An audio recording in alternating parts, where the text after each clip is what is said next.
de televisión con recursos del Fondo para el Desarrollo de la Televisión.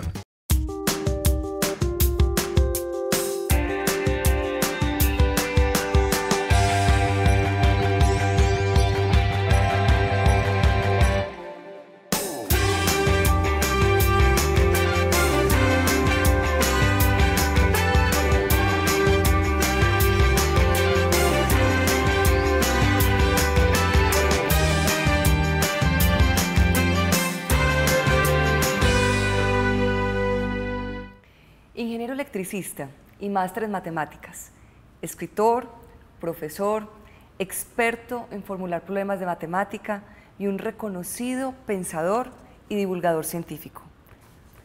Habla la experiencia de Antonio Vélez Montoya. Antonio, bienvenido. Muchas gracias por la invitación. Es una buena oportunidad de difundir el pensamiento propio. Es muy difícil encontrar oportunidades de hacerlo que llegue a un público grande. Yo lo he hecho, pero en ambientes más limitados, un auditorio, 100 personas, como mucho.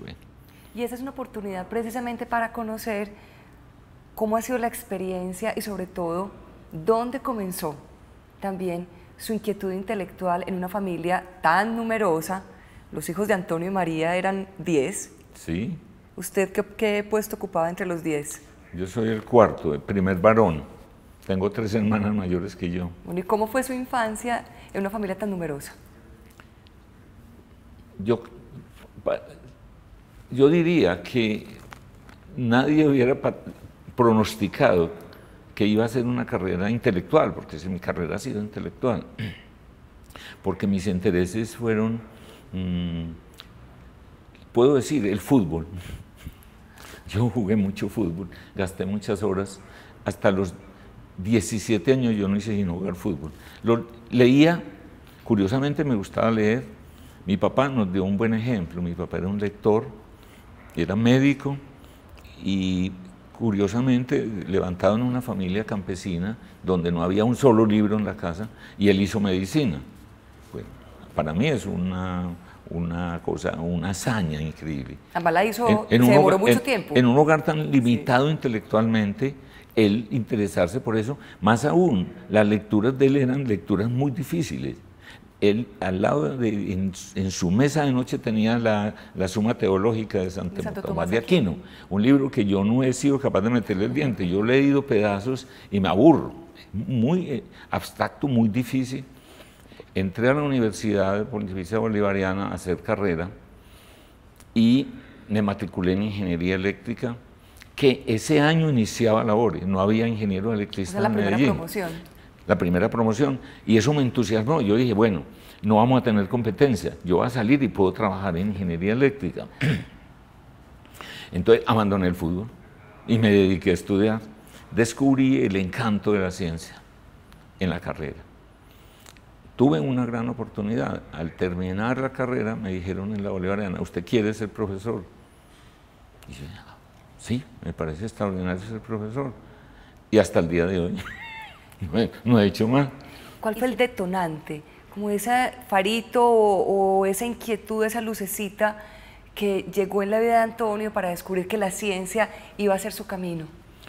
Porque las materias en que más buenos resultados obtuve fueron los cursos de matemática y los de física. Y se supone que era un estudiante mediocre en el colegio, ¿uno cómo explica eso? Por eso, entonces para mí fue un descubrimiento, porque yo puedo estudiar matemáticas y las entiendo y me va bien y saqué buenas calificaciones, y la física me encantaba, así que digo, esto es lo que yo quiero hacer en la vida, así que el profesorado me abrió la posibilidad a lo que yo creía que era mis habilidades.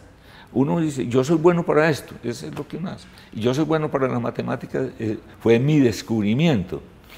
Y desde eso hasta hoy no he hecho sino estudiar ciencia, no solamente matemáticas, yo hice un posgrado en matemáticas, pero yo no soy matemático.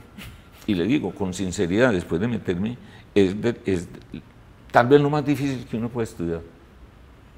Por eso yo no seguí estudiando, por lo difícil y porque me entusiasmé con otras cosas. Por ejemplo, empecé a escribir y cuando uno escribe, muy tardíamente comencé, después de los 50 años. Cualquiera hubiera dicho, este señor, lleva toda la vida ¿para qué? escribiendo. Es un atrevido meterse en eso. Y a mí me costó mucho el primer libro, mucho trabajo. Le voy a proponer a Antonio que en unos minutos hablemos de todos estos libros que ha publicado, pero también quiero que nos metamos también en muchos de sus conceptos sobre la religión y sobre su escepticismo frente a muchas cosas que no tengan que ver con la ciencia. ¿En qué orden empezamos? En unos minutos entonces empezamos con el escepticismo y luego vamos con la producción, con todos los libros que se han publicado. En unos minutos estamos en Habla la experiencia con Antonio Vélez Montoya.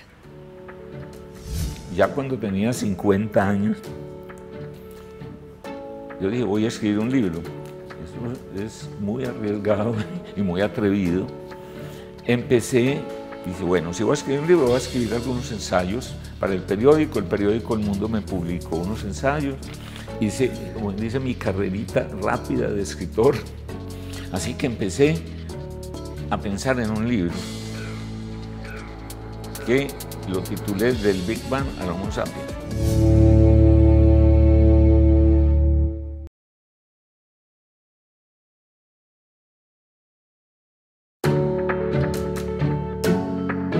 Creí que yo iba a ser un futbolista profesional. Mi pensamiento iba dirigido no más que a eso. Cómo se juega el fútbol, yo iba a los partidos de fútbol a ver cómo se jugaba, porque no había buenos entrenadores en ese momento. Entré a la Universidad de Pontificia Bolivariana a hacer carrera y me matriculé en Ingeniería Eléctrica, que ese año iniciaba labores, no había ingeniero electricista en Medellín. La primera promoción. La primera promoción, y eso me entusiasmó. Yo dije, bueno, no vamos a tener competencia, yo voy a salir y puedo trabajar en Ingeniería Eléctrica. Entonces abandoné el fútbol y me dediqué a estudiar. Estamos con Antonio Vélez Montoya en Habla la Experiencia y precisamente interrumpimos hace unos minutos porque quiero que ahondemos en el tema, Antonio, de todos los libros que ha escrito y sobre todo sobre qué escribe. Contémosle a la gente usted sobre qué escribe. Como profesor de matemáticas me dieron una oportunidad en la Universidad de Antioquia de hacer un máster. Entonces yo ya estaba muy viejo para un máster en matemáticas. ¿Cuántos años tenía? Yo tenía 34 años y me dicen, se va a ir a hacer un máster. Yo, claro, como autodidacta yo tenía el nivel de máster, porque me gustaba la matemática y la había estudiado por mi cuenta.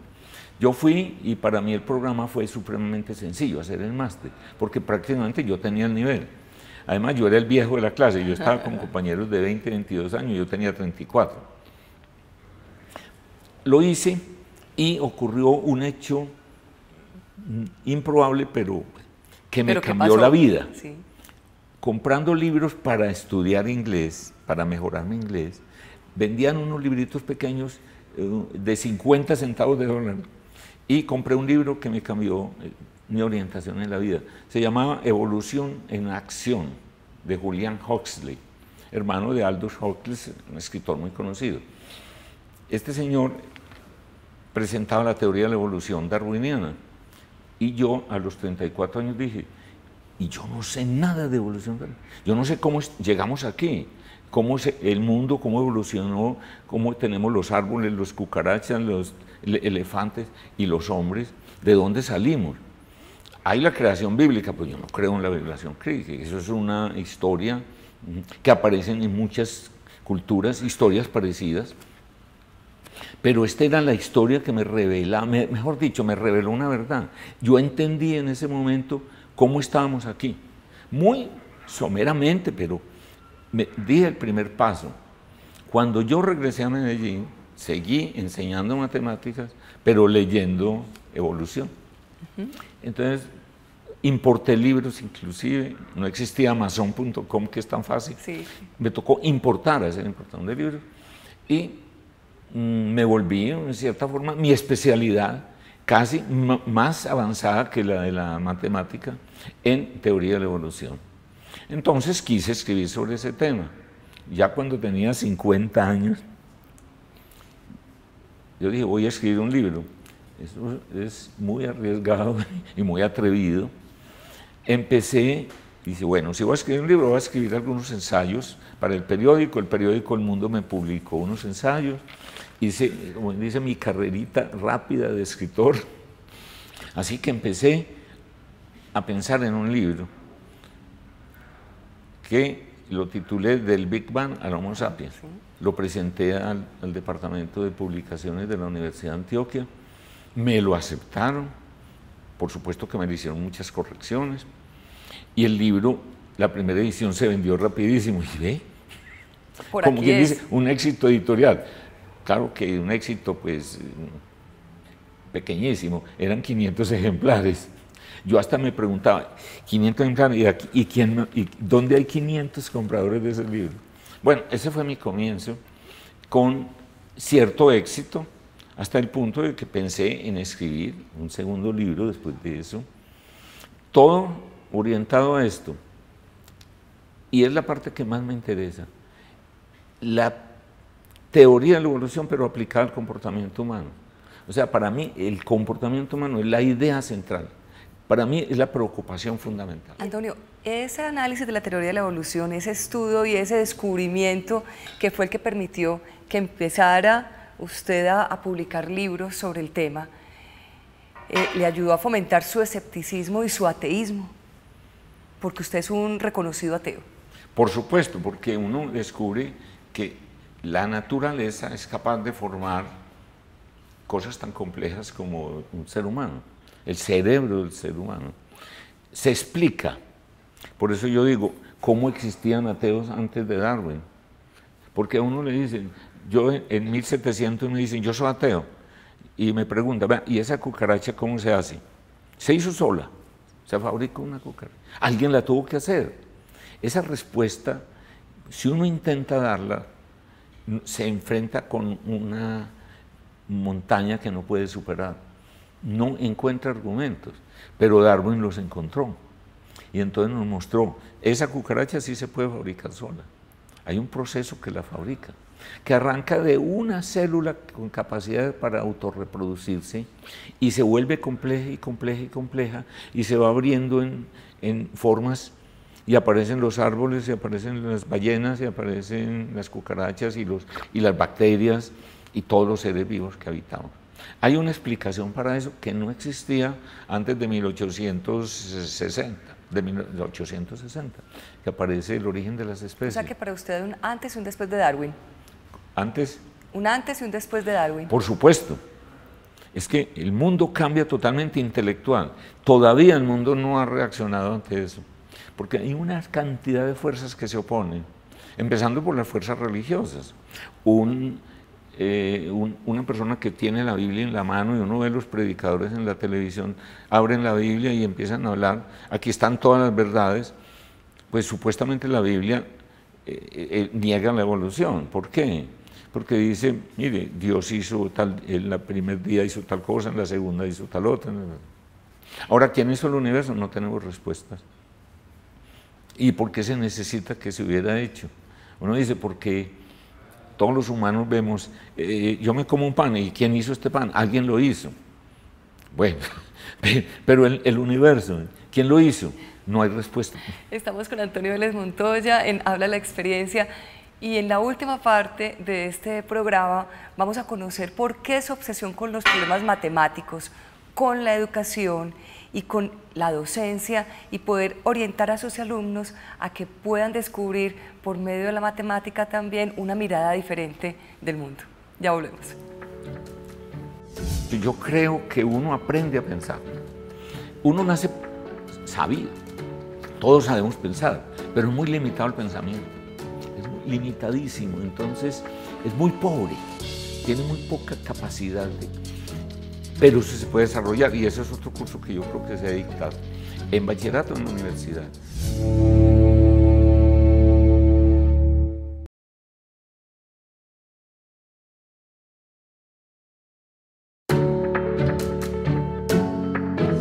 Y yo a los 34 años dije, y yo no sé nada de evolución, yo no sé cómo llegamos aquí, cómo el mundo, cómo evolucionó, cómo tenemos los árboles, los cucarachas, los elefantes y los hombres, de dónde salimos.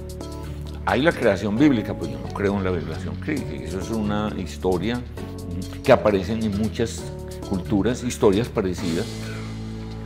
Pero esta era la historia que me revela, mejor dicho, me reveló una verdad. Yo entendí en ese momento cómo estábamos aquí. Muy someramente, pero di el primer paso.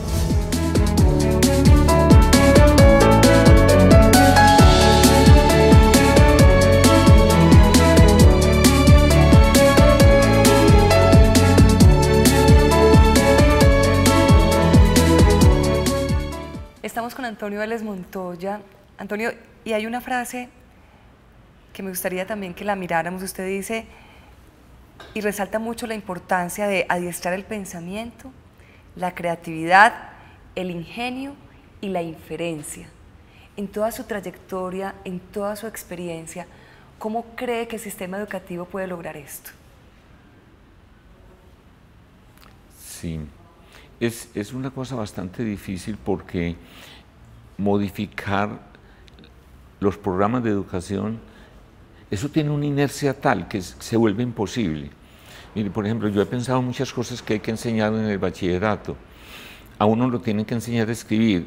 Ningún bachiller aprende a escribir, porque no hay un curso de escritura.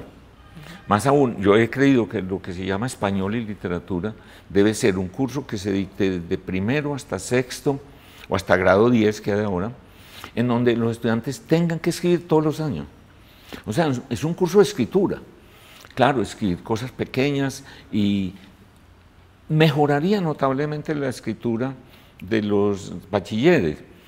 Los bachilleres rara vez saben escribir, y si lo escriben es porque han hecho un trabajo particular. Hay un curso que se debe hacer en lugar de filosofía, que es argumentar. Yo veo la pobreza, lo veo en los periódicos, en los políticos, inclusive hasta filósofos, cómo argumentan de mal, porque no conocen las reglas de la argumentación.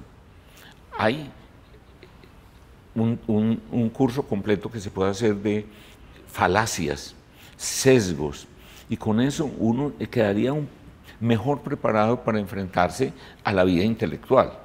¿No? Y, bueno, en la argumentación diaria. ¿Y por qué los problemas matemáticos? Usted desde que vivió en Cali ha trabajado mucho en hacer problemas matemáticos para que la gente los desarrolle. ¿Por qué esa obsesión suya durante tantos años con ese tema? Bueno, si uno estudia matemáticas, yo me entusiasmé con las matemáticas, descubrí que eran bonitas y que yo tenía cierta facilidad para estudiarlas, y eso lo atrae a uno. Después descubro que la matemática es muy formativa. La gente que trabaja en matemáticas, con quien yo hablo, son las personas que mejor razonan que yo conozca. Mejor que los abogados, mejor que los lógicos, mejor que los filósofos.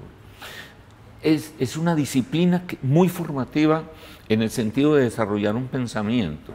No hablo de la matemática muy ordinaria, de la parte operativa que hace uno en bachillerato, uno hace un álgebra sin entenderla, sin manejar conceptos, una geometría muy mal dictada, bueno, en fin. Pero a pesar de eso, el estudiante de matemática razona, el estudiante de otras materias no razona, repite, memoriza. Y en ese pensamiento, usted nos estaba contando ahora que empezó a escribir libros, a publicar libros ya después de los 50. En este momento, ya después de los 80, ¿cuántos libros ha publicado? Yo estuve contando 13. Lo que pasa es que hay unos libros en donde, por ejemplo, hay un manual de ateología que lo publicó Legis de Colombia, con varias donde manos, hay con varios autores. Como 13 autores. 15 Entonces, autores más. ¿Ah? 15 autores más. Ah, bueno. Sí. Imagínate. Bueno, hay gente muy conocida inclusive. Uno dice, soy autor de ese libro, lo cuento entre mis libros. ¿Es coautor? Bueno, sí. Sí. Tengo un libro con mis hijos, tengo uno con Ana Cristina, tengo un libro sobre creatividad, que es un tema que me encanta. Tengo un libro en realidad no son matemáticas, tiene parte matemática, que son formas de pensar. Mejor dicho, yo creo que uno aprende a pensar. Uno nace sabido, todos sabemos pensar, pero es muy limitado el pensamiento, es muy limitadísimo, entonces es muy pobre, tiene muy poca capacidad de... Pero eso se puede desarrollar, y ese es otro curso que yo creo que se ha dictado en bachillerato en la universidad. Entonces escribimos un libro, 2 libros neuróbicos, como ejercicios para la mente, y pensamiento creativo, que lo escribí con Ana Cristina y con Juan Diego, los 2 hijos mayores, y la intención es enseñar los caminos que hay para pensar. Es que hay caminos para pensar, hay caminos para resolver problemas, uno tiene que conocerlos. Pongo un ejemplo, uno puede resolver un problema modificando, exagerando las variables. Hay maneras de cambiar el problema por otro, hay maneras de demostrar el contrarrecíproco, hay maneras de inventarse un método particular para ese problema. Bueno, en fin, el libro que nosotros escribimos de pensamiento creativo muestra eso. Por ahí unos 15 o 16 maneras de pensar. Si uno las sigue y las practica con los ejercicios que hay en el libro, confío en que la persona tiene más repertorio de soluciones. Y el que tenga más repertorio de soluciones, más problemas puede resolver. Antonio, si fuéramos a terminar el programa con una sinopsis, que no la encuentra uno ni en internet, ni en los libros, en las contraportadas de los libros cuando hablan de su biografía, y es, ¿qué le ha aportado Antonio Vélez Montoya a la ciencia de la educación en Colombia? Usted mismo, ¿cómo escribiría ese párrafo? Yo diría, mi aporte más importante no es mío, pero yo lo he ampliado y por lo menos en Colombia es nuevo, más aún es en América Latina, o más aún en habla hispana.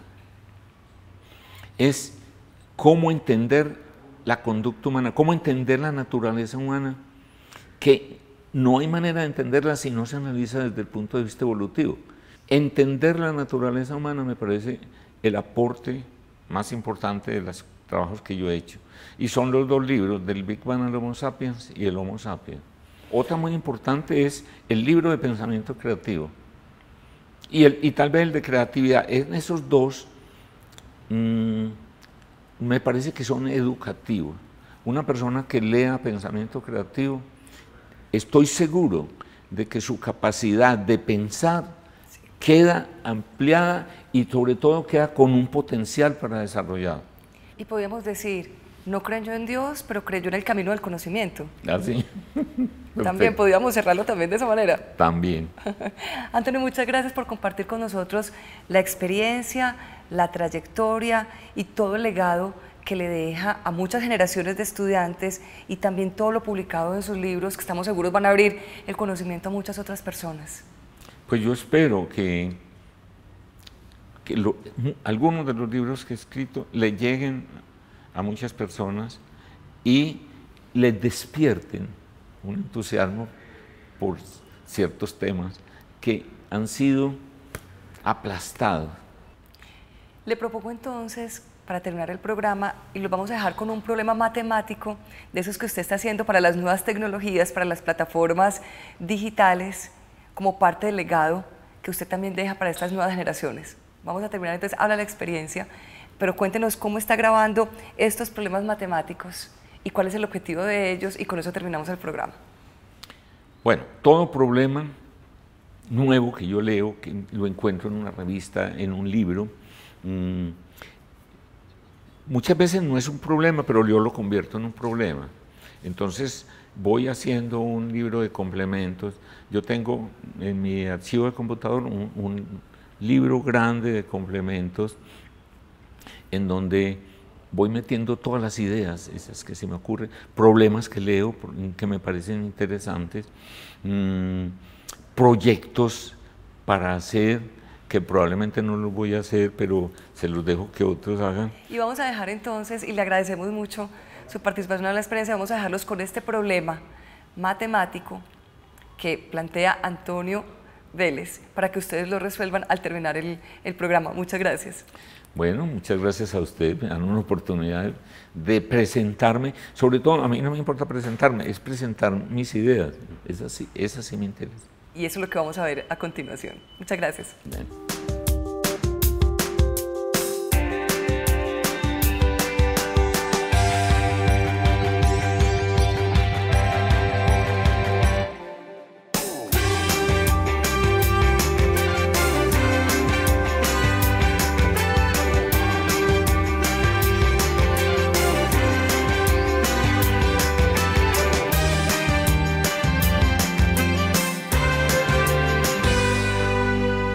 El anterior programa fue financiado por la Autoridad Nacional de Televisión, con recursos del Fondo para el Desarrollo de la Televisión.